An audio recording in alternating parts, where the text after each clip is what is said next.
Ce matin, le résultat de la consultation lancée par les syndicats de cheminots sur votre réforme de la SNCF, mais à vos yeux, c'est un non-événement ? Écoutez, il n'y a pas beaucoup de suspense. Les syndicats qui ont voulu organiser ce vote ont fait une sorte de pétition contre la réforme. Une pétition. Je pense que c'est bien une pétition. Donc, il n'y a pas. A priori, on peut penser que les cheminots qui vont s'exprimer ne soutiennent pas la réforme. Mais une pétition, on en tient compte, Elisabeth Borne. Écoutez, on est sur une réforme qui, bien sûr, concerne les cheminots, mais qui concerne tous les Français. Et donc, le vote, il se passe au Parlement.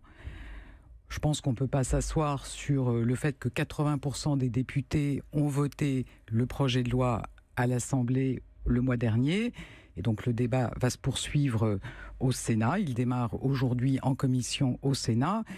Et moi, je voudrais peut-être dire aussi que je ne trouve pas très responsable les syndicats qui voudraient laisser croire que la réforme pourrait ne pas se faire. Le président de la République, le Premier ministre, ont dit clairement le gouvernement est déterminé à mener cette réforme. Donc, même voilà. S'il y a 90% de cheminots qui disent non à votre réforme, ça ne comptera pas. Je ne vais pas revenir sur les conditions d'organisation de ce scrutin. Je dis, cette réforme, elle se vote au Parlement. Elle a été approuvée par 80% des députés et le débat se tient maintenant au Sénat. C'est une réforme qui concerne tous les Français. C'est parce que les Français veulent un meilleur service qu'on mène cette réforme. Même si c'est contre les cheminots.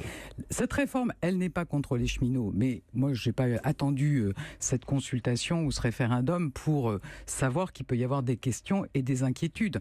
Le principe, c'est que c'est dans le dialogue qu'on peut apporter des réponses. Il y a eu aussi beaucoup de désinformation, de fausses informations. Vous savez, quand on vous parle de casse du service public, alors qu'on va investir plus qu'on ne l'a jamais fait dans le transport ferroviaire, quand on vous parle de privatisation, alors qu'on a bien dit la SNCF est une entreprise publique, elle restera 100% publique, je peux comprendre que les cheminots se posent des questions.